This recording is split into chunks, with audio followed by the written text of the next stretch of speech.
Namaskaram, Sadhguru. Sadhguru, Saligramamna enadu ஒரு special type of stone, அது different type of consecrate பண்ணலாம், various tantric practices க்கு use பண்ணலாம்னு சொல்றாங்க. Is there any specification like what kinds of materials we can use for such kinds of practices or consecrations? And what is the specific this thing of a saligram?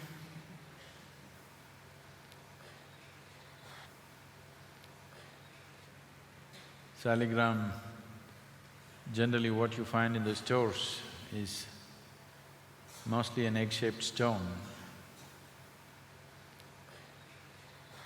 Children who could not buy marbles used to pick stones in the rivers and play games with it, you know. Yes? Children who can't buy glass marbles went to the river and picked up round-shaped stones and started playing with it. And somebody made a simple game a very serious thing. So most of the saligram that you see are just stones without any particular… they're just nice stones. I hope people stop picking them from the riverbeds, because at this rate, I was telling them when we went to Kailash, everybody wants to pick up a stone. There was a time when people were walking from here, from Tamil Nadu, people walked all the way to Kailash. If 10 people started off, only 2 people came back. At that time, it was okay for those people to bring 2 small pieces of stone all the way, because anyway they wouldn't bring this big stone carrying, walking all the way back. They brought 2 small stones for the 8 people that they left back there. That was okay. Now you're going in vehicles very comfortably and you want to load up bagfuls of stones and come home. At this rate, I was just telling them, if this happens in a few years, the whole of Kailash will be in Tamil Nadu.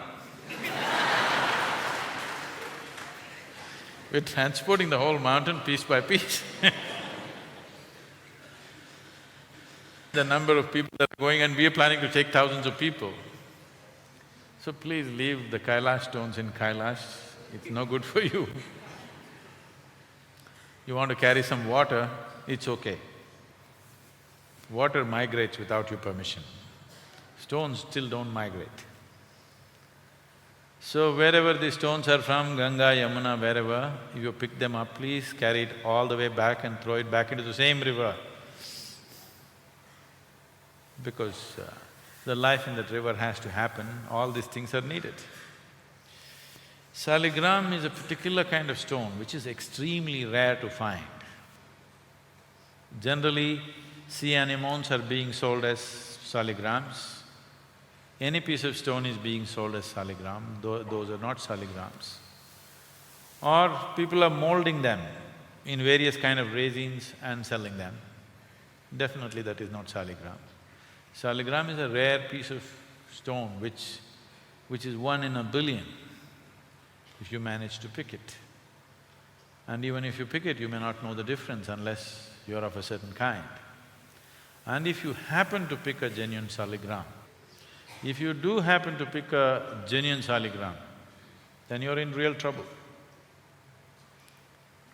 Because you should know how to manage this.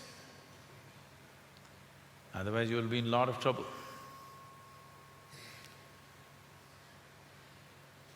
It can also make your life if you know how to use it. It's a great treasure if you know how to use it.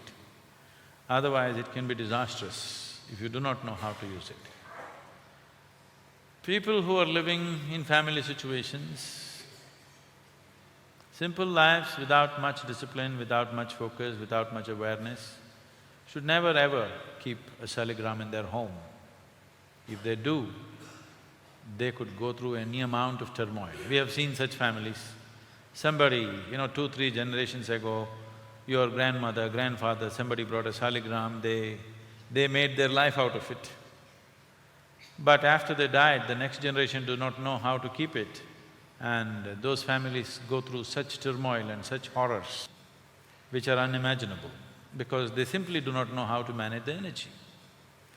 It is like you have a powerhouse You have a power generating source in your house and you don't know how to manage the energy and you will be constantly in trouble, isn't it? Whatever you touch, you will be in trouble. So this is just like that, it's a tremendous power storehouse of energy. It is like a mini cosmos. It is a microcosmos in its own way, because it carries the same type of energy as cosmos would in its magnified version. So, this thing about seeking ekamukhi, seeking saligrams, please leave these things alone.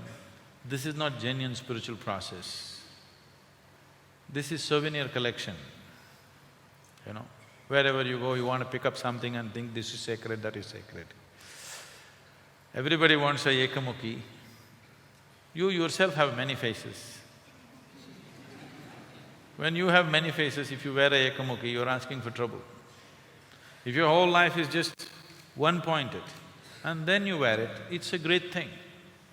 Your life is going in different directions, you're playing many roles, you have different faces for different people that you see in your life, don't you? Don't you have many faces, I'm asking? When you have many faces, if you wear a ekamukhi, you're looking for trouble, just like that. Stop looking for these fanciful things, there is something that you can do with this one, let's do that. Instead of going about looking for fancy pieces of something in a riverbed or on a tree or wherever else, leave them. If you deserve such things, it will come to you somehow. But I don't think you need them right now.